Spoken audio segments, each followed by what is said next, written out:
Welcome to Turn to Your Neighbor. This is the show where we explore Christian culture. We talk music, social media, the church, news, and more. My name is Cliff Holmes, and with me is my man, Dre. What's up, brother? What's up, good brothers? Good to be back in the house of the Lord once again, because they know where two or three are gathered together, that's where he dwells. I'm glad to be in the number one more time. One more time. That's the only scripture today. That's all we have. That's it. Okay. All right. Thank y'all for hanging out with us, and thank you for coming to our new location, our permanent church, our new church home. Tell them how Facebook is the wild hater, son. Tell them how Facebook is the wild hater. I don't want Facebook coming after me. Oh, yeah, that's true. Yeah, Facebook could be petty.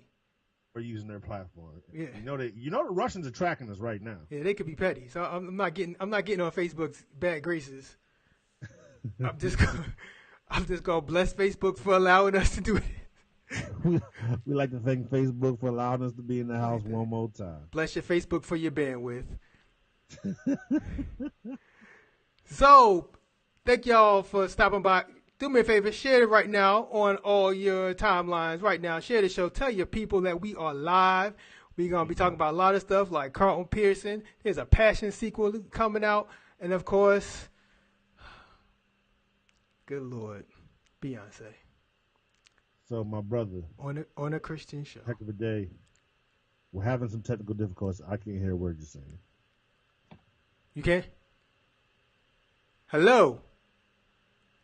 Oh, Lord Jesus. The devil's getting in the mics.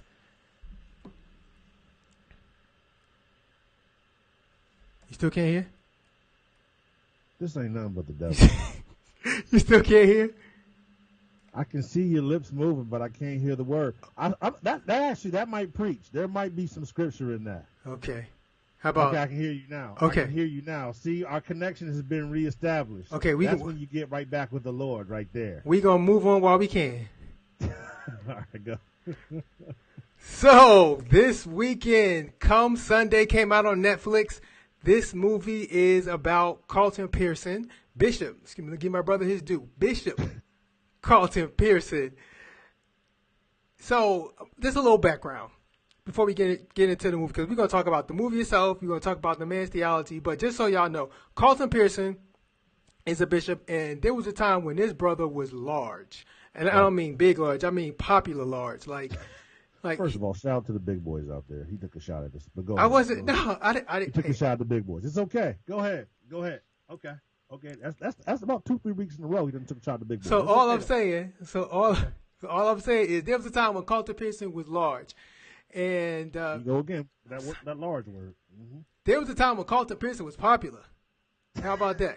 Okay. And he was internationally known on TV and radio. He had this huge conference called Azusa, and through that conference, a whole lot of people got put on, like T.D. Jakes. That's when T.D. Jakes hit the national stage, and a lot of other people. So Carlton Pearson was a really big deal. Not as big as T.D. Jakes is now, but I would probably say somewhere between Creflo Dollar and T.D. Jakes. That's where Carlton Pearson was, probably at the height of his ministry. And so now, here comes this movie. So I'll leave it up to you. You could give your thoughts on the movie, and we'll go back and forth. So what did you think about it? Okay. Oh, Jesus. All right. It is an interesting movie. Okay. You broke something down for me last night that helped me feel better about it. First of all, first and foremost, the movie was not produced by Netflix.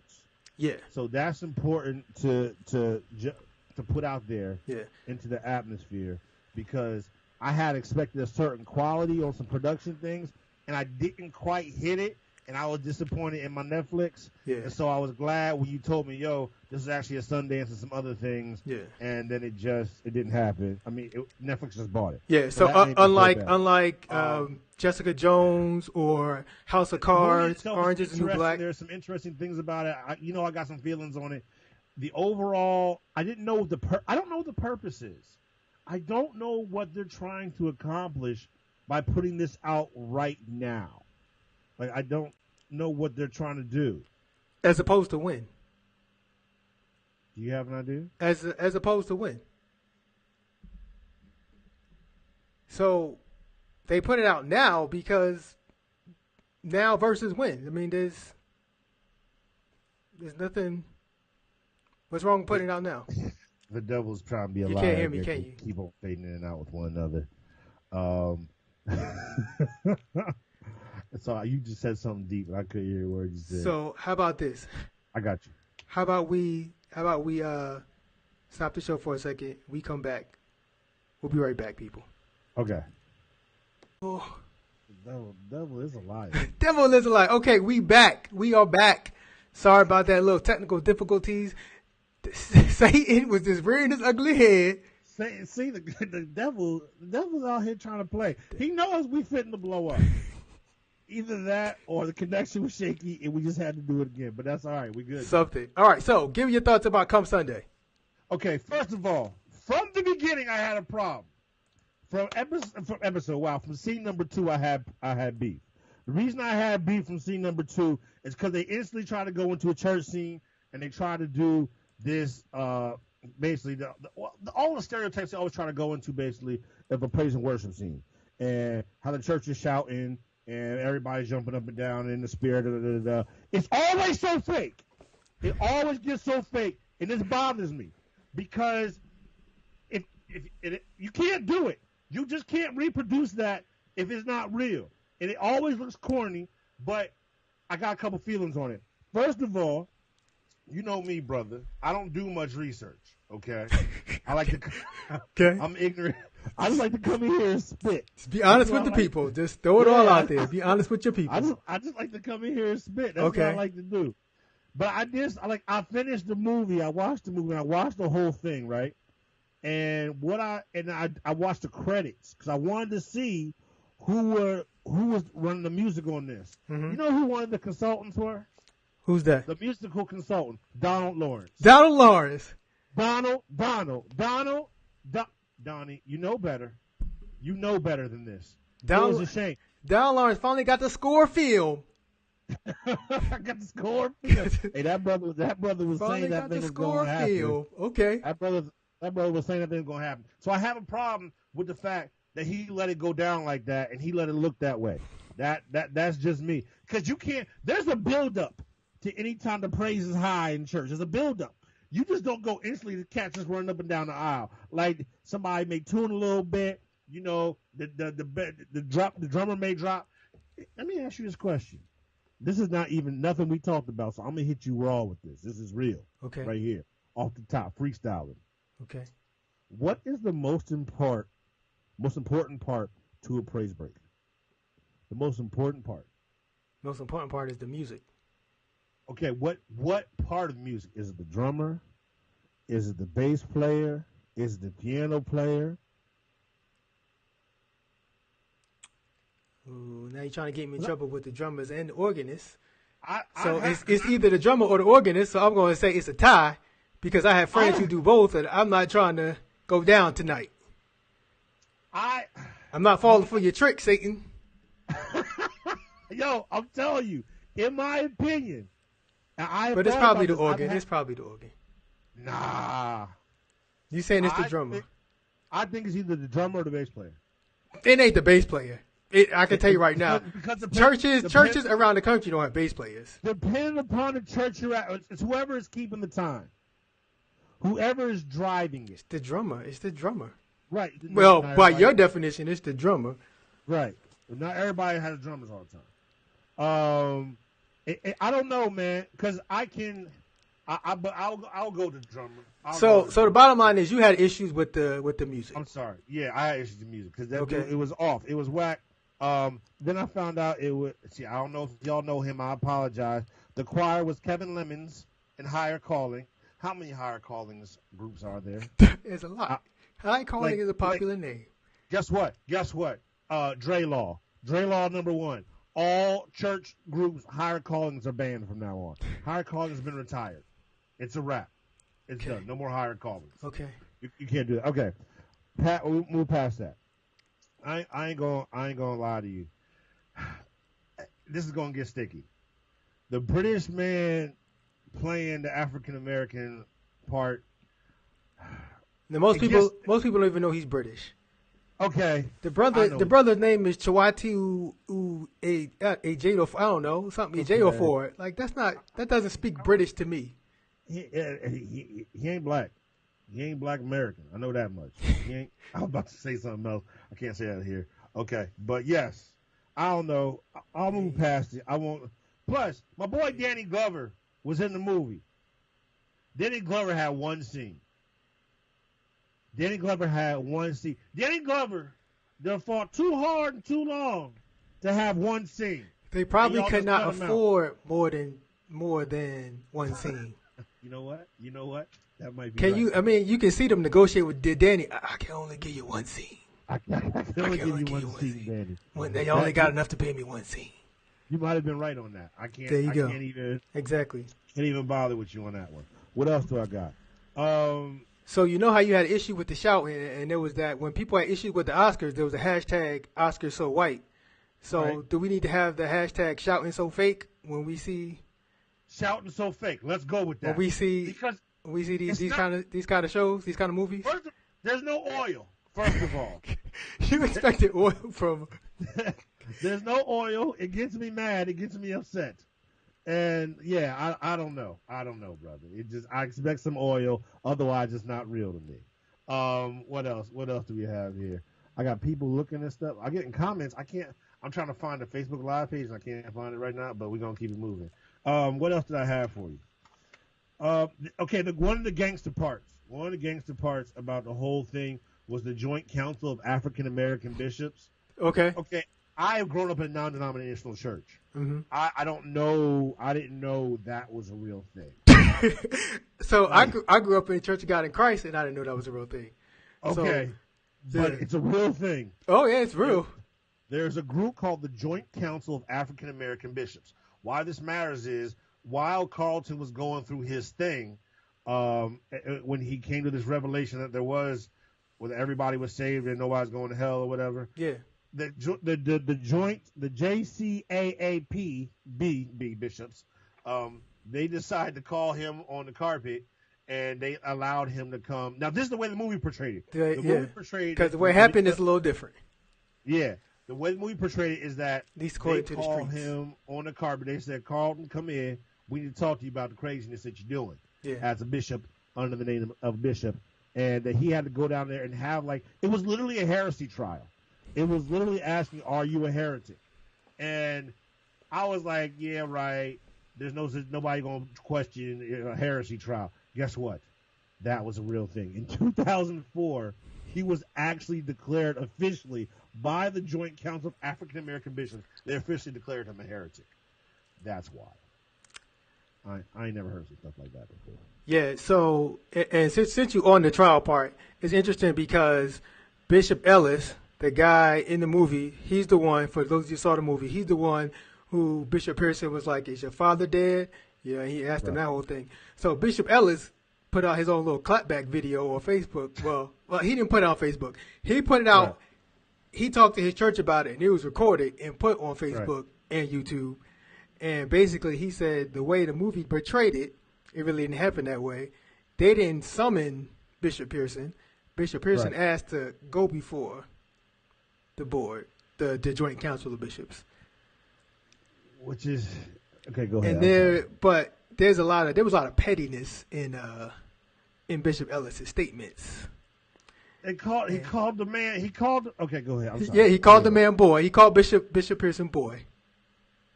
He called the man a boy. You don't. Come on, man. Don't emasculate the dude. But go ahead. I'm sorry. No, so I mean, I'm like, so you if you watch the movie, you should definitely look for this statement or these words by Bishop Ellis, because it gives extra. It's on YouTube, it's on Facebook. It gives extra context to what happened. So my biggest issue with the movie, I have two big issues with the movie, and then we can kind of get into the theology in a minute. So my two biggest issues. Number one, they didn't do a good job of displaying how popular Bishop Pearson was.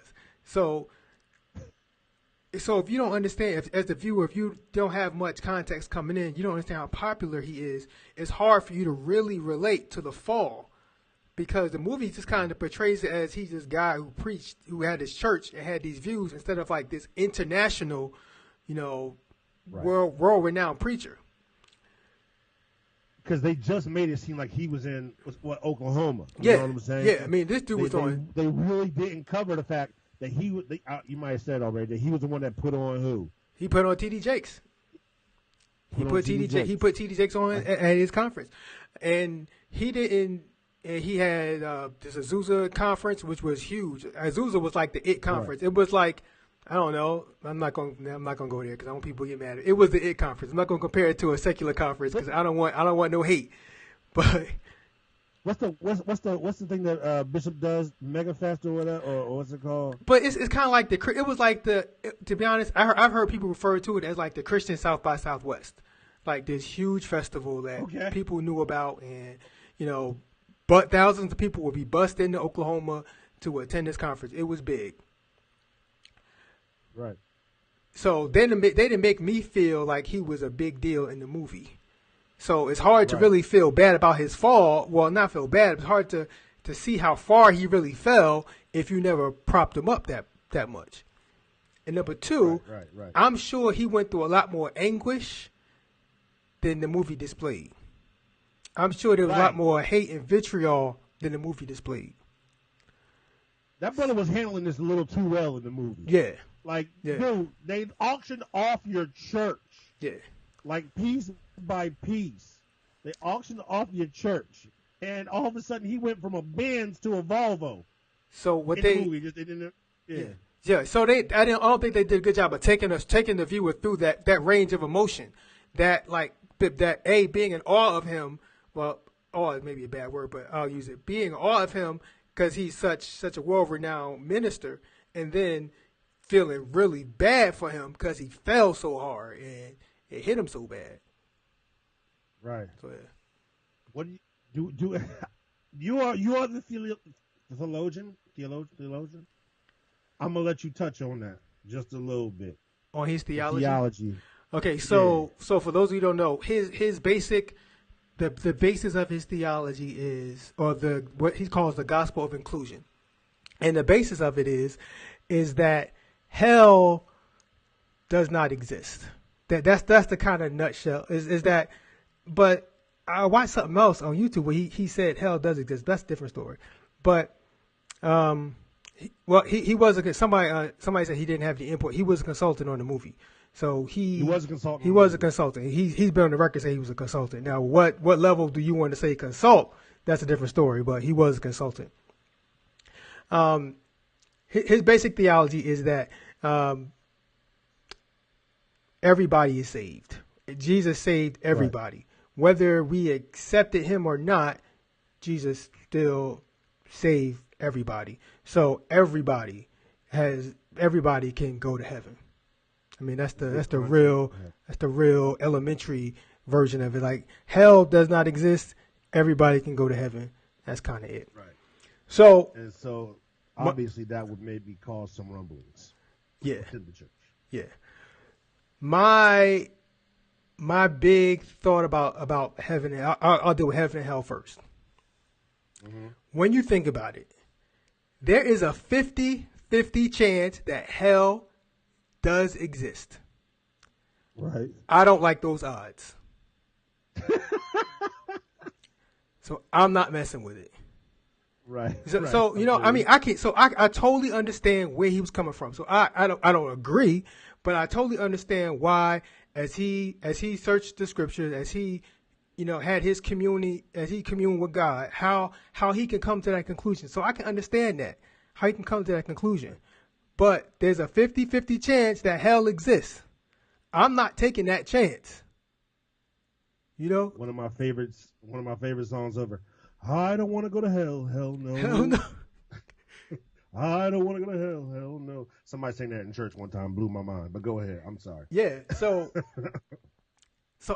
that right there. So I mean, and when you think about what we have to do, or what is being asked of us by God to have the right to enter heaven, when you think of it in the grand scheme of things, it's pretty minimal.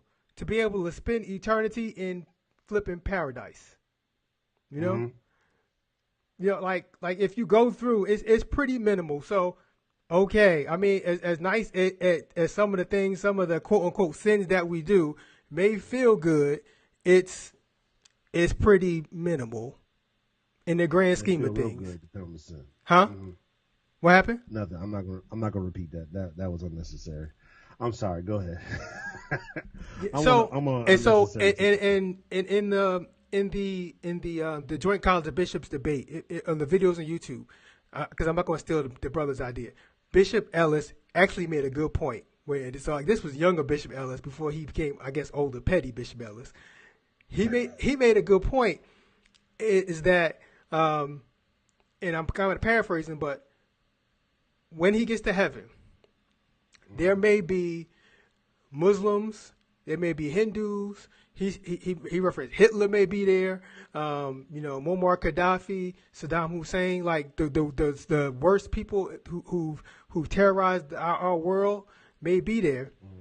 But he said, heaven is God's party. I'm just happy to be invited. So God can invite whoever he wants to his party. Right. And I'm just, you know what I'm saying? And I'm just happy to be there. Right. And I was like, you're right, Bishop. Like heaven is God's party, and I'm just happy to get in. I'm not out here questioning your guest list. That's up to you, player. Am I on the list? Has my name been written down in that greatest of books? Just come on. Exactly. So now, will I be surprised? I mean, if we are allowed to feel that kind of emotion in heaven, will I be surprised? Yes. Will I be surprised that you made it? What the? You know how it's like. You know how it's like. You see, like you on Facebook and you see an old friend, and back in the day they were a heathen, but now they done found God on Facebook, and they want to tell everybody on Facebook about it. It's like, we like that now. No. That's how I'm gonna be when I get to heaven. When I see some people who I ain't think was gonna make it. You know what I'm saying? You out here pulling people's receipts. That's what you out here doing. I'm just saying. We all know them people. Really? Back in their day, the last thing they would think about was God, but now they done found the Lord, and that's great, and they letting everybody know about it.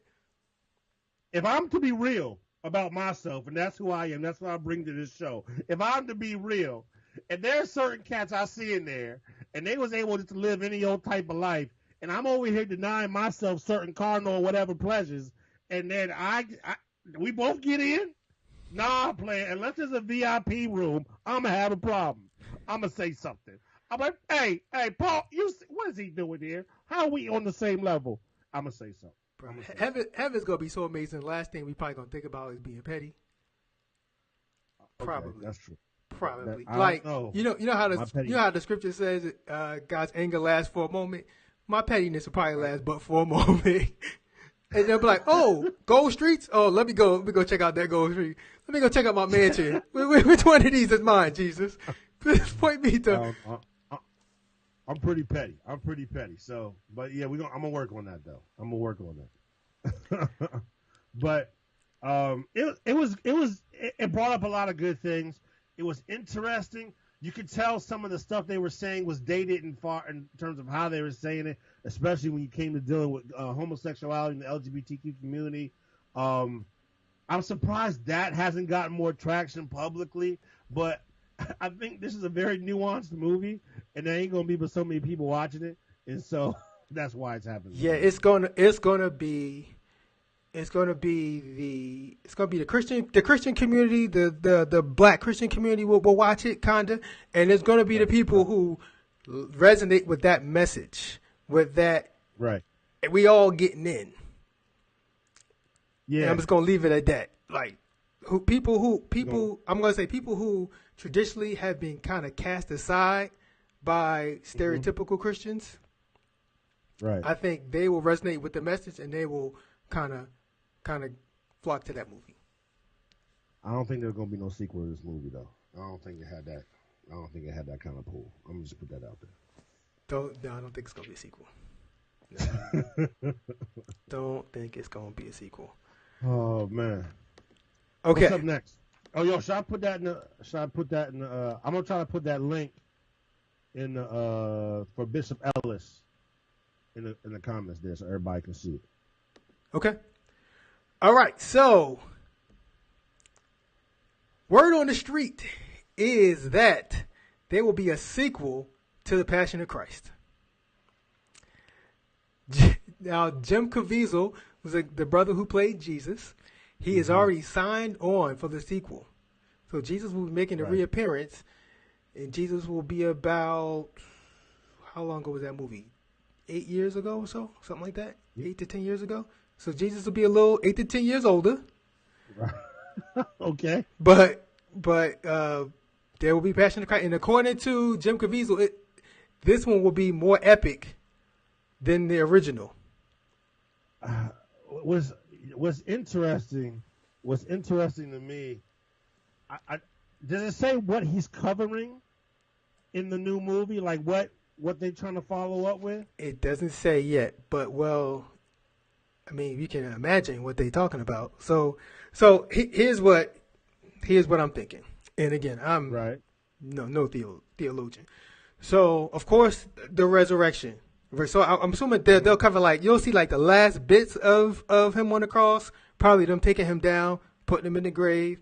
Now there is a debate among Christian scholars of what happened between cross and getting out of the grave.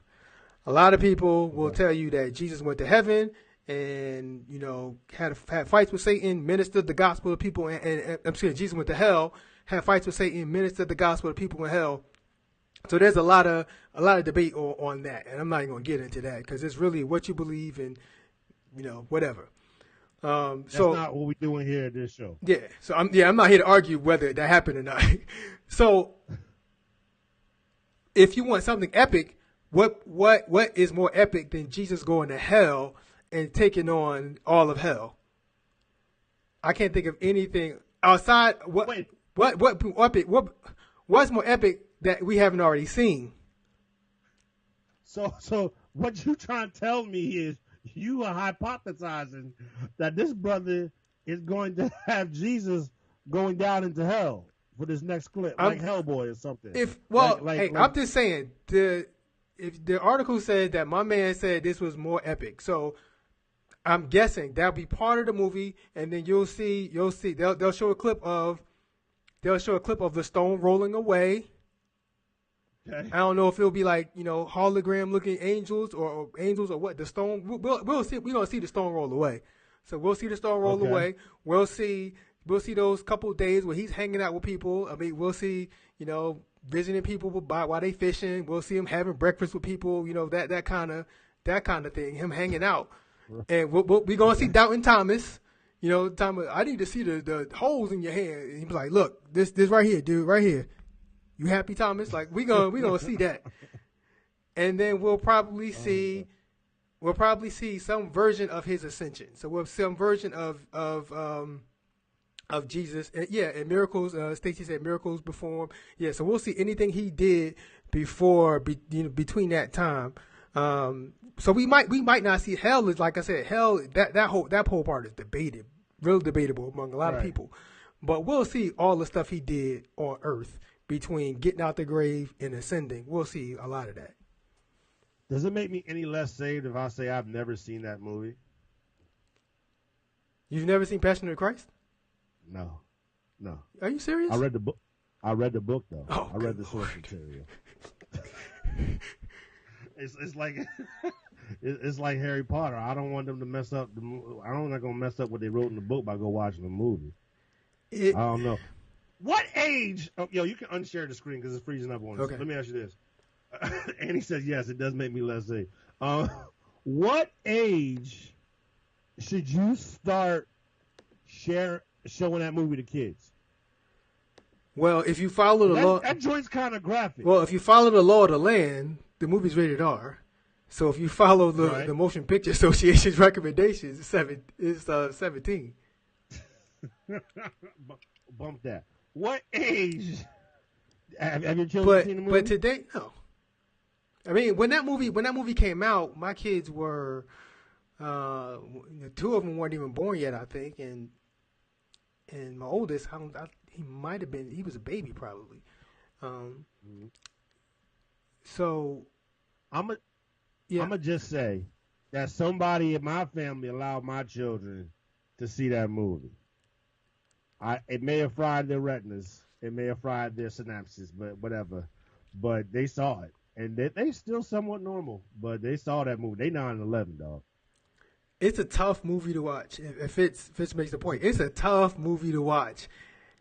I can tell you, I played Jesus in a play before. As I'm seeing here in the comments. Yeah, and let me tell you, bruh, let me tell you, I'm just trying to say, I had a slight problem with my shoulder, but like going into this play, and and hanging there is painful, and I wasn't nailed, I was just like hanging. They had straps on my arms, and all I had was a slight little shoulder issue. That, a little shoulder that needs to be cleaned up with some surgery. Imagine getting whipped and getting beat to within an inch of your life, and then going on a cross. That is brutal. That is brutal.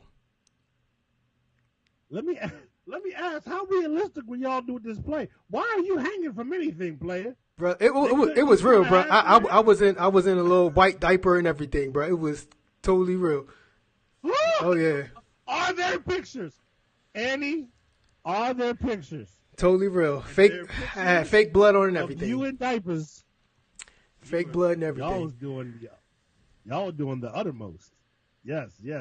So, yeah, I gotta see this. No idea what this movie's going to be about, but that sounds special to me. I don't know. The man who's playing Jesus said it's going to be more epic. He's not the real Jesus, but he's playing Jesus, and he's saying, so I don't know if movie Jesus, how much weight we're supposed to put on the words of movie Jesus, but movie Jesus says it's going to be epic. Is it the same guy that played, you said it's the same guy that played the first one? Same guy that played the first one. I thought he retired from acting. I don't know. Maybe he put this in the, because I thought that's why I heard, at least was listening to. He retired from acting. He's coming back. He's coming back. When you are summoned to play our Lord and Savior, when you feel the call, you just got to answer. You got to answer. You got to answer the call to portray Jesus. I don't know. Whatever. All right. So we're going to move on. So I like to throw in a cool story every now and then. There's a church in Texas. Let me get the name of it. It is Covenant Church in Carlton, Texas. They paid the medical bills of the members to a sum of $10 million, over $10 million. So instead of, and this is the interesting thing, instead of using money that they were going to use towards marketing for Easter, they took that money, marketing for the Easter services, they took that money and paid off medical bills for a bunch of their members. The total was $10,551,618. Okay, I'm gonna put this link inside of the comment section here. I need to talk about this.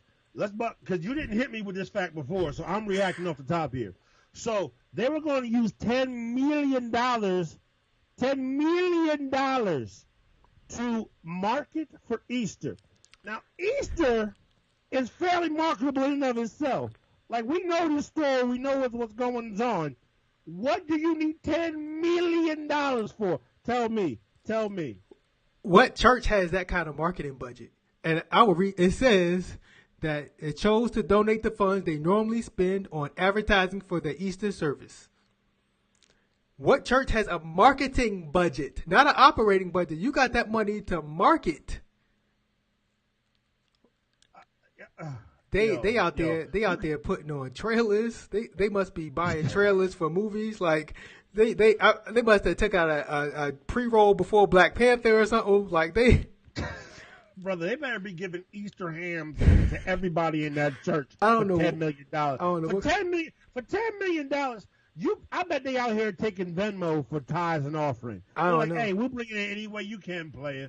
They take Samsung, they take Google Pay, they take Visa with the swipe, they take all that. The Square, they have it all. $10 million. What type of offerings are they pulling? So I'm thinking I need to join this church under watch care or something, because if they started medical bills, are they gonna go to student loans next? You know, I could or credit card debt. Like we wiping out other people's debt. Maybe I need to find out how you could be a watch care member. If they got an online something, I'll be an online member. And now I got real questions. I got real questions for you. What did they qualify as medical bills? Like if Sister Johnson went and got a little nip tuck, is that a medical bill? I'm not. I got questions.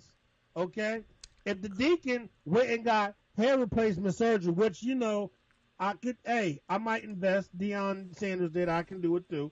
I'm just saying, is that medical bills? There's a lot of questions here. I don't know if there's going to be answered on tonight, but it's just thoughts. It's just thoughts. I'm not. Hey, I don't know. Okay. $10 million is a whole lot of. Well, it's a mega church, so you got a lot of people, a lot of sickness, a lot of disease. I'm just trying to figure out. Disease in this church. I don't know. It's churches out here cooking chicken dinners just to pay the building fund or something, and these people got $10 million just to market Easter. $10 million to already market the most attended service you're going to have all year anyway. Look at that. That's what I'm saying. What's the point? Like, what's going on that you need to market Easter? Quite frankly, I would be happy if some people stay home. I'm about to be watch care. It would clear up the parking and the seating issues. But I'm going to be quiet now. Go ahead. I'm going to get sat down. I can tell. The pastor going to pull me in behind this. It's coming to where I'm just going to try to find different churches for different needs that I have in my life. So this is going to be my Bill's church.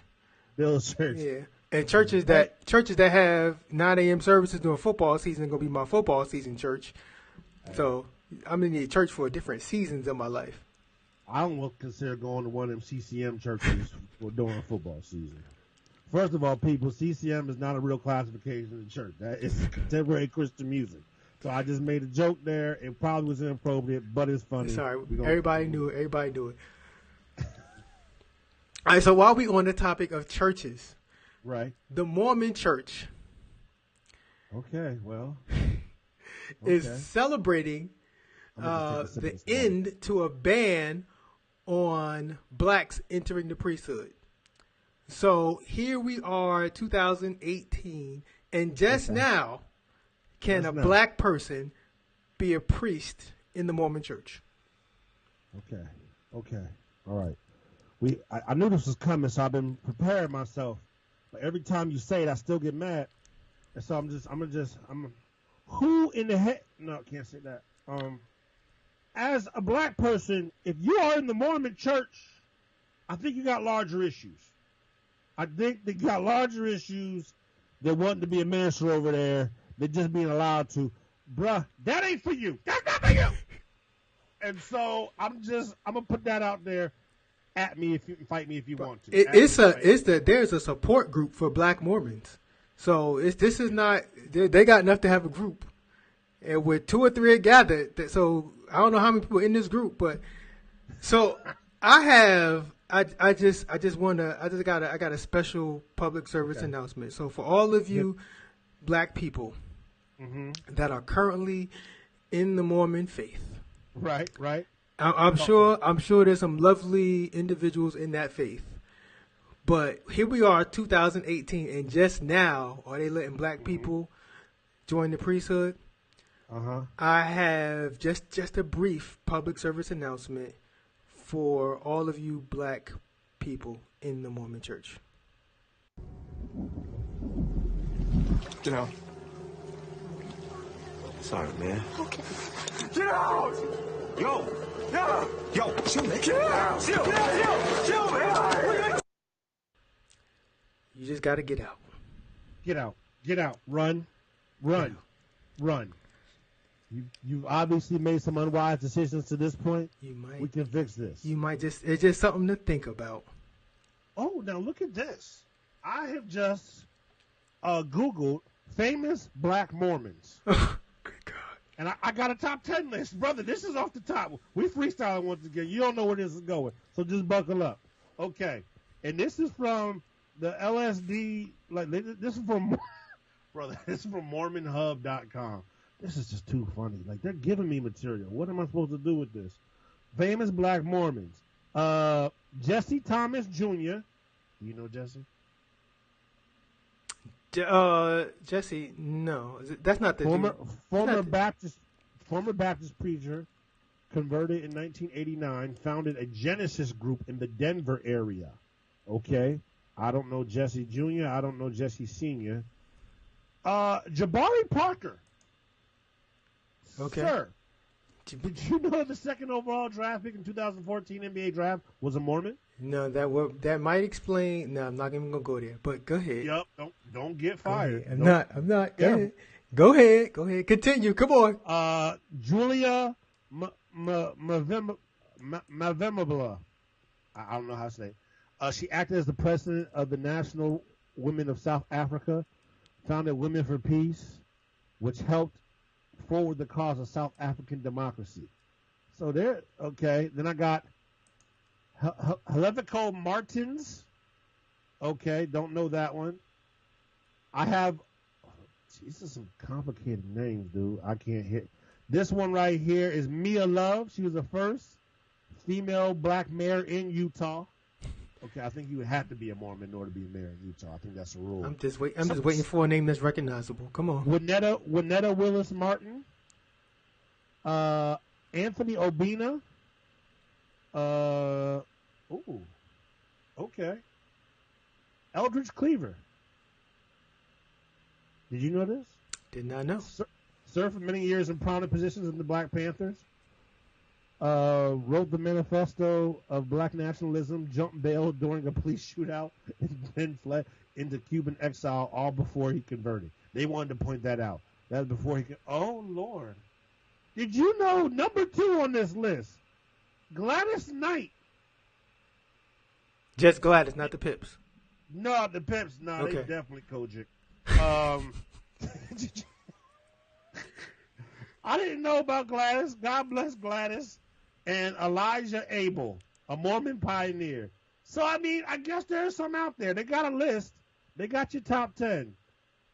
That's wild. Okay. There's a lot happening. Okay. I'm done. All right. Go ahead. Okay, so. All right.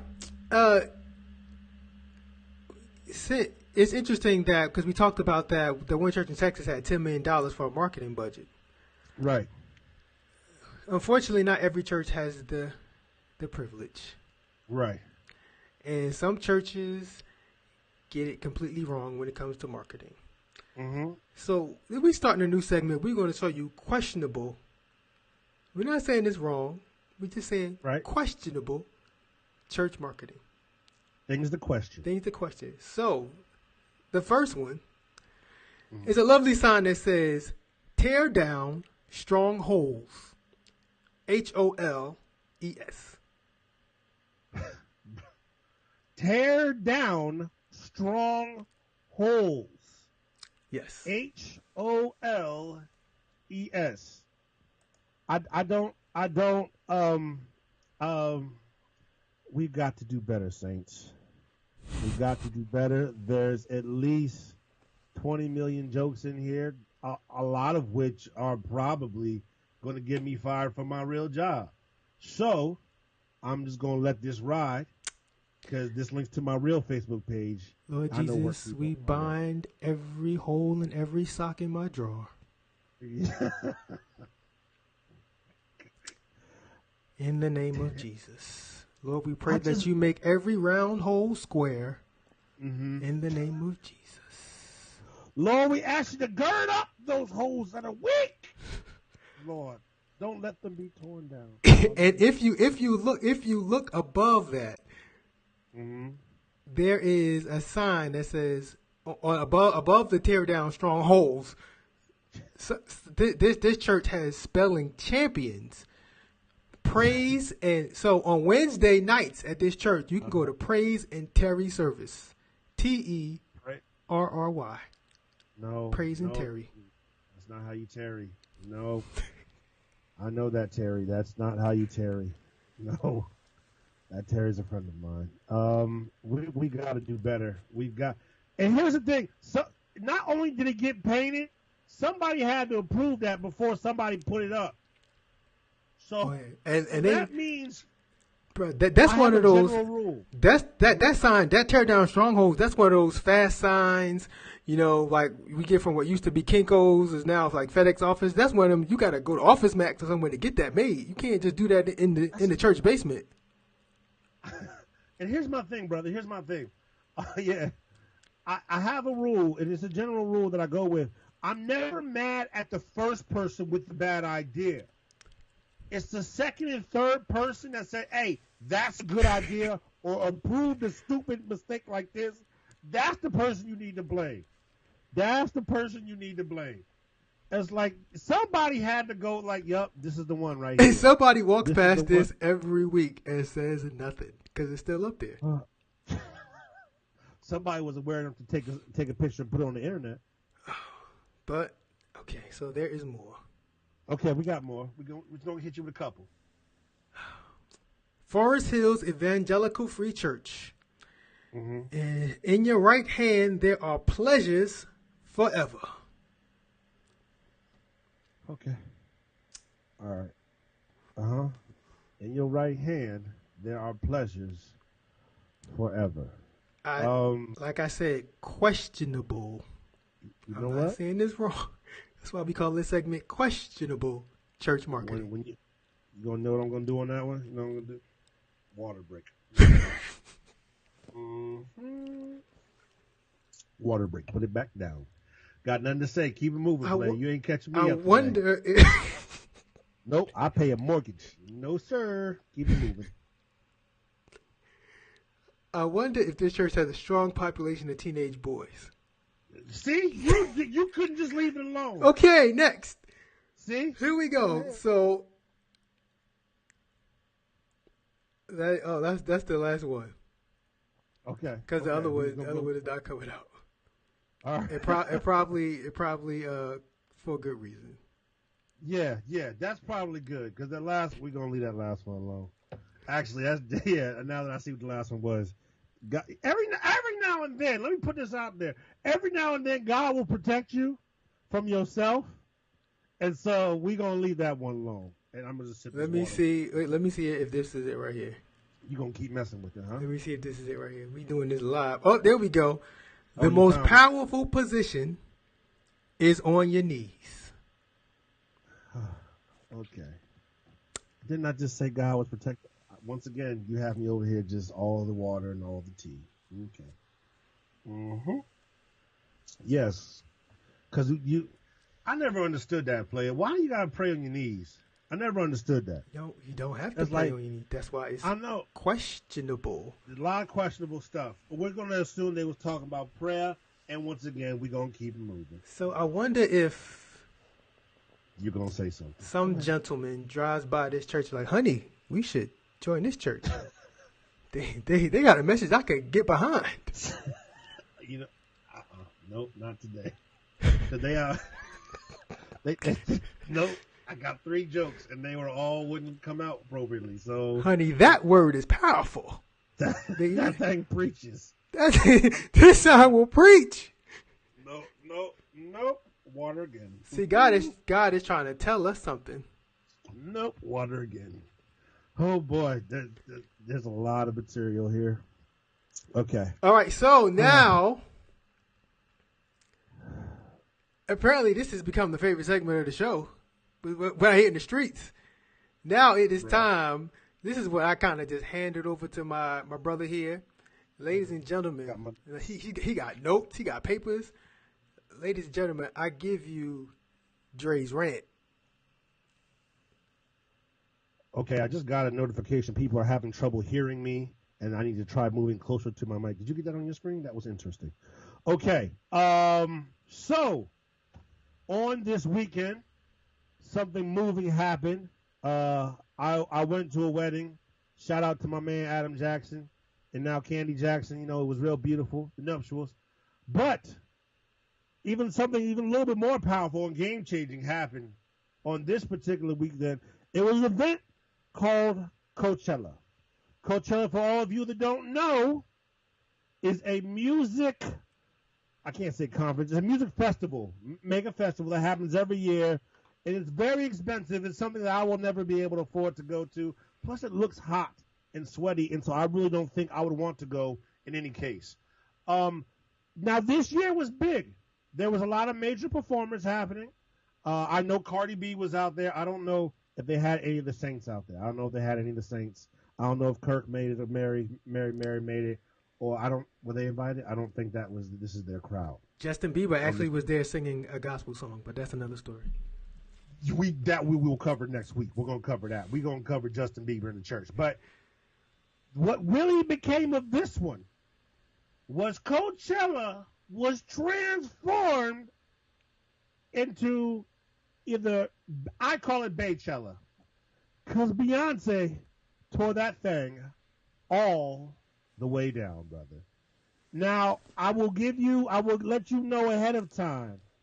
I'm a Beyonce fan. I've never been like a stan. I've never been like, I'm not part of the high. After this performance, in which, for a little backstory, she is coming back she's supposed to be there last year, but she had 2 babies. Not 1 baby, it's 2 babies. She had twins. She delivered them to the, okay, hello, Beyonce. Okay, I get the delay over here. That picture just came up. So, the fact of what she did and the way she tore that thing all the way down, in my eyes, I call Beyonce the GOAT. Beyonce is the greatest singer/performer ever. Line them up, and I'm gonna include some people. B Chella. That sounds crazy, but thank you, Don. In that way, I'm gonna put it like this: if there's a comparison, I'm including Prince and I'm including Michael, just so I can put that out there to people. After what I saw that woman do, she's the greatest to ever do it on stage. When you take in singing and you take in the performance, she's the greatest to ever do. And there's only 2 more that are with her in that room. In the Hall of Fame, in the Sports Hall of Fame, there's like the big room that has everybody in the Hall of Fame in it, and there's a small room that has the great ones in it. In that room of great ones, there's 3. There's Beyonce, there's MJ, and there's Prince. And I believe one reigns supreme, and that's Beyonce. That's a hot take. Let me get this straight. So, okay. So you're saying there are 3 elite as far as singer/performers. So not just singing, yes, not just performing, not just like dancing, but singer/performer. So we're not taking songwriting into the equation. Singer/performer, right? I just want to make sure I understand the parameters. If you wanted to put her catalog in it, dog, her catalog is deep. I just want to understand parameters. Go ahead. Singer/performer. You're saying there's a room and there's only 3 people getting in that room: Beyonce, Michael Jackson, and Prince. And I only say Prince's name because I know Prince got crazy fans. Because I wasn't that big of a fan, but keep going. God bless the day. Okay, so I'm saying if such a room exists, Janet Jackson needs to be able to get into that room. And you told me this last night, and I'm going to reiterate. You smoke crack. I'm here to tell you. You think Janet Jackson belongs anywhere in that room with those 3? And all she is a copy of her brother? Not even the best copy, just a copy. I think you won't. As far as singing/performing, So basically, who will put on a great show, right? You cannot have said list. You can't have a top tier and Janet Jackson not be in that top tier. I don't understand how you can say that. Because she disqualifies herself off the singing portion. She disqualifies herself. She should go sit down. Thank you for coming. You can Rhythm Nation your behind right back into the big room. Because there's 3. There's just 3. Only 3. I need y'all to help me out on this one. Is he telling the truth? For all them other people, I'm including the Beatles. I'm including Elvis. I'm including Tina. Because I'm waiting for some old head to say Tina Turner. I'm including Tina. I'm calling out all of them. There's one that reigns supreme. That's Beyonce.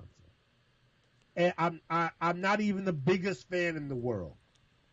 But what she is able to do on the stage and what the overall impact her shows make, she was able to sing Temptations. No. I don't know. He put a question mark. He just asking a question. Leave him alone. Probably wonderful brother. No. Nope. He threw me so far off, I forget what I was about to say. She was able. That's all I got out. She was able. She was able to, amongst all those rich Caucasian folks, to sing the Negro National Anthem, and they cheering, and they got no clue what she's doing, but they just cheering for it. So we're supposed to give her props for singing the Negro National Anthem and people clapping? That's what you clapping for. That's impact. They just got you singing. They got you cheering for stuff that you don't even know what you banging with. See now you brought the impact. That's that Michael showing up in the Super Bowl, just standing there for 5 minutes in different parts of the stadium and people cheering. That's that stuff right there. So now you brought the impact thing, and so. Now you are dragging Janet Jackson into the room. You just picked Janet Jackson up and walked her into this room. Dude, Janet was on the whole women's empowerment, being conscious, all this stuff way before Beyonce even sung a note. Okay. Janet Jackson can't sing. Oh gosh. Janet Jackson can't sing. Nobody said so. Janet Jackson will never be. The level of vocals that is different between her and Beyonce, it just automatically disqualifies her. I'm not saying the level of vocals that different between her and Prince automatically disqualifies her. I'm not saying why you're gonna try to bring her back in the room. I'm not saying that Janet is better singing than Beyonce. But you saying if we gonna have a room with the greatest performers ever, greatest musical performers ever. And you limited it to 3. I'm saying you need to have Janet Jackson in that room. Janet Jackson earns a seat at the table. I'm not saying she's the head of the table, but she needs to get in the room. I don't understand this with you and Janet Jackson. I don't know if you watched Good Times when you were younger, and you like Penny. Like I don't understand it. I don't get it. Have you seen the woman perform? Yes, and as long as the volume is turned down, we're fine. And it doesn't matter. And as long as her track is working on that day, when they're going to sing for her, you're fine. Because she can't do it live. At least not well. Not to that level. I like, you could put her in the same room with Mary J. See, now you almost blaspheming right there. Now you almost blaspheming. Janet Jackson is infinitely a better entertainer than Mary J. Blige. Infinitely a better entertainer. Vocally, they're in the same room. Just terribleness. I'm not even saying. So you saying there's 3, and I'm saying there needs to be 4. That's all I'm saying. You saying you're limiting your room to 3, and I'm saying you need to make it a 4-person room, and Janet needs to be number 4 in the room. If I'm gonna bring in another room, I'm gonna put Elvis in there before Janet. Got quiet on. Hello. Oh, good Lord. I'm just saying. I'm just saying. She tore that thing down. And it was on multiple levels. Okay, now let's dig into the performance just a touch. We've been on here a while, so I don't want to hold people up. Let's just bring into it just a touch. I saw, first of all, big ups to her. She's out there doing her thing. She's not even in peak Beyonce mode right yet because she's less than a year off of having 2 children, and so that's amazing. And you could tell it, especially when Michelle and Kelly came out, and Beyonce looked a little more curvier than usual, and I was like, okay, yeah. But yeah. Plus she covered a midriff. She had on Spanx or something, some kind of. She did. Here's the thing. Michelle came out. Michelle is always the downtrodden. Why does Michelle always look like she, didn't attend the choreography that day? Like she didn't go to the last choreography rehearsal? Like, every now and then she'll be off a step. Like, oh, we doing that one? Okay. Like, you would think they would give her an easier part because this has been a long-standing issue for her.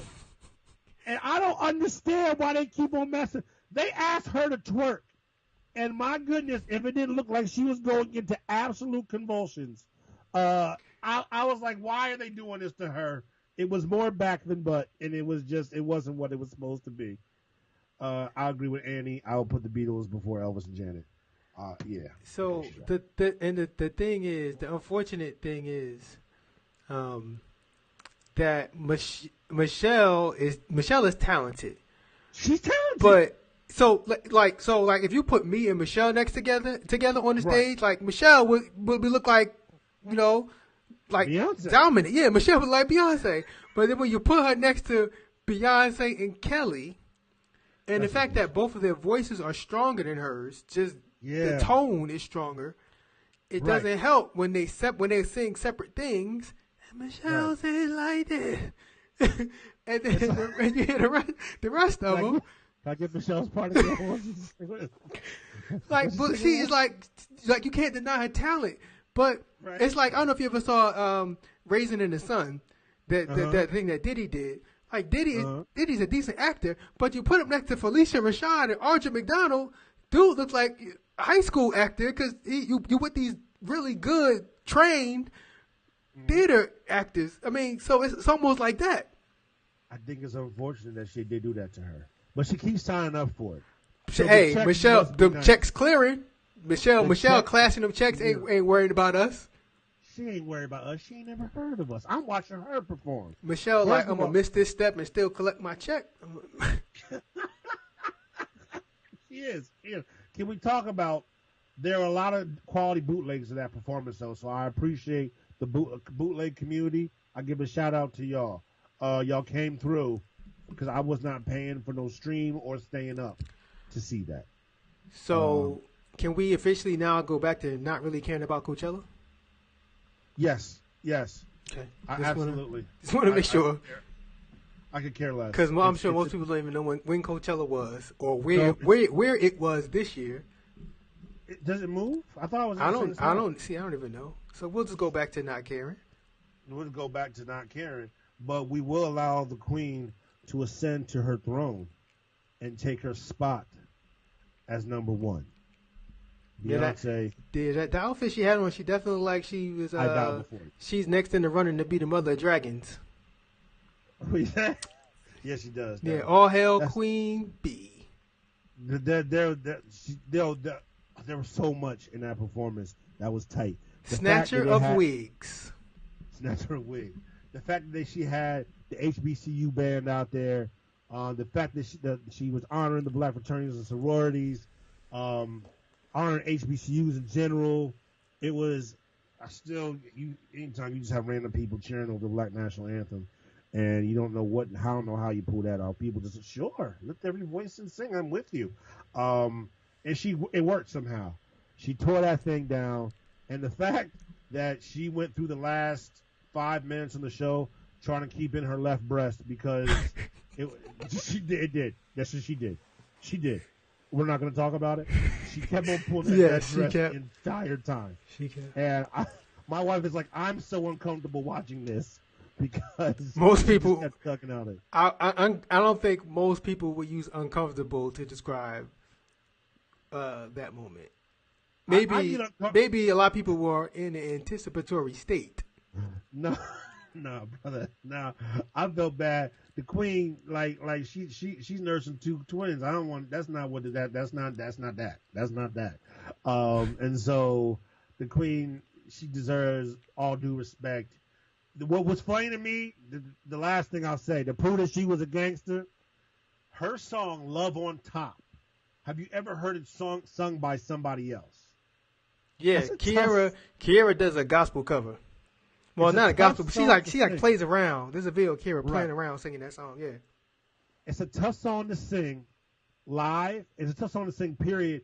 And people, maybe it's you like that. I can't hit that you. That you was high, and I'm sitting here anticipating like, is Beyonce going to try this? Beyonce, being the biggest gangster that she is. And she goes, baby, it's, and then boom, mic to the crowd. Every time. I was like, let the people sing it. Because I've been dancing around for over an hour and I'm tired. She did it every time. I was like, Beyonce is the biggest gangster because she was going to do that. She was like, I'm not going to do this note. I'm not going to mess up this performance by messing up that note. Because there are more people I've heard try to sing that song have jacked up that note, and she decided to bump that. So, hats off, bow down, everyone else, Queen B. Yeah, you know you've arrived. Well, she's been arrived, but you know you arrived when you can sing your song and people in the crowd can finish the song for you. You don't got to sing it. They can sing the parts. Yeah. They got that. She was like, yep, y'all got this. Y'all got this.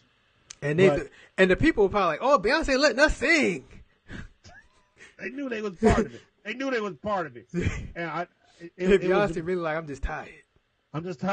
And if you're old school, if you know music well, you know she's not gonna mess up that performance by trying that part.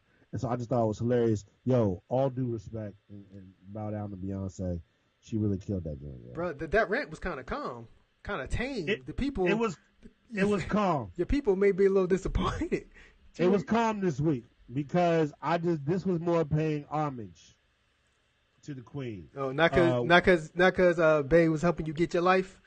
Or whatever she helps people do. I know. I don't get it. I recognize the skill and I recognize the talent. I don't understand the obsession with it. I don't get it. Uh-oh. I know. Attention, Beehive. That was not me. Nope. That was Dre. I don't get the Beehive on me. I don't want to play with them. But yeah, I don't get an obsession around her. And people still mad at Jay-Z. Y'all need to lay off Jay-Z. Let's talk about this. If Beyonce is done being mad at Jay-Z, y'all need to be laughing. I had a young woman in my office refuse to say Jay-Z's name because of some past infidelities. The woman's still married to him, and they're making money off of all that. And y'all still mad at that man. That's ridiculous. Get over yourself, because they have. A lot of goes down when there's half a billy in the elevator. That's all I got to say. And she got to be over there and had a kid, so. Exactly. I mean, they made up at least one time. Wait, Taylor Swift did a cover of Earth, Wind, and Fire? Yeah. Bruh, you didn't tell me about this? I don't. I would have to care to tell you. Oh, okay. So, Fitz, my boy, my man's. Let me take it in. And then there might be a special addendum midweek. We got to do a special midweek show so you could go off for Taylor Swift? Yo, yes, we're going live. Because this is ridiculous. I need the track. I need everything. Oh, no. I'm going to look this up. It was terrible. Somebody. Why? Who are your people that let you do this? Tell me why they thought this was a good idea. I don't understand. I didn't even see it yet. I'm already mad. I see. Pretty hot. I don't even understand. Let me. Okay. Maybe we can get a live watching. You know what? Taylor Swift September. So people are actually doing this like this was a good thing on the YouTube. Was there? Oh, there's a live version. Is there a live version, or is this it's just a cover? I got turned. You know what? We're not gonna do this live. I am pulling it up right now, though. Is there a live version? I don't know. I told you I would have to actually care to find this information. All right. I got too much things happening. I'm gonna get back to you, Fitz, because if this silliness happened, which evidently it did, this deserves a full rant. That I can give you a solid minute on that. Please don't. No. Somebody, No. This deserved. Somebody said please. That wasn't me. That was somebody in the chat said please don't. That's my sister. She's a wild. Yeah, I don't know what she don't want you to do, but don't listen to it or don't talk about it. One or the other, or maybe both. Either which one. Maybe both. Maybe both. September. I don't understand who. Okay, we're not gonna do this. Hey, it's been another beautiful week being with y'all. That's what happens when you don't have a black friend. Yeah, like who is in her crew to tell her no? You don't do that. You don't got that right. Stop it. Just stop. Come on, Taylor. You made too much money in the game to be doing this. To even attempt. Who were the musicians that decided they were going to practice this with you? Who didn't stop them? Once again, it's not the first person. It's the second and third people that said, that's a good idea, that I have a problem with. I'm sorry. I'm going to watch it, and I'm going to give you an honest response. But my head hurts now because I've been yelling. It hurts. I'm sorry. This is what happens when you don't have that black friend that can roll their neck at you. You can't do that. I can't roll my neck, but you know. You got to keep one of them on the payroll, player. You got to keep one truth teller around you to say, no, that ain't it, dog. That is not it. Katy Perry needed one. What's the name? Old twerking Miley Cyrus needed one. Because they could have exited the black community in more graceful ways. They were culturally appropriating. They were making good money off of us. And now they decided to go not be us again. And they decided to go rejoin their Cuban brothers and sisters. And so they could have exited us as a people in a more graceful manner. But they decided not to have the right people around them tell us a bad idea. Taylor? No. Stop. I'm done. Okay. You good? You need some. Oh yeah, take a drink, brother, because you go get your pressure up. Going off on Taylor Swift. I haven't even watched it yet. All right. Before we get out of here, anything else you want to say? I like to thank God, my pastors, everyone's. Nah, we appreciate y'all always. Thank y'all for coming out. Y'all can watch it during the week. Make comments. If you hear something we said, you liked it, let us know. You heard something we said, you think it's crazy, let us know. We always appreciate everybody that watches and comments. I know the time is not good for everybody, so I thank y'all for really rocking with us during the week as well. Let us know. Let us know how we can improve, man. Find my DMs, hit me up, let me know, because we're really trying to build out here. We're going to have fun with this along the whole way.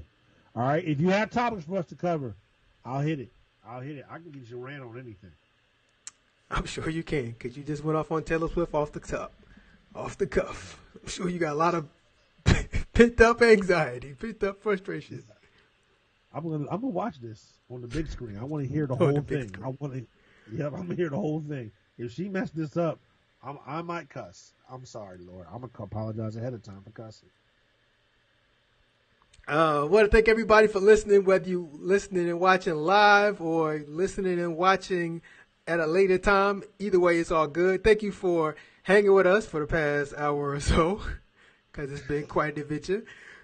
Make sure you like this page to turn to your neighbor page. Make sure you like this page, because this is where we'll be broadcasting from all future episodes. So you want to make sure you get notifications when we going live, and we're going to be posting other things other than just our live videos, most likely.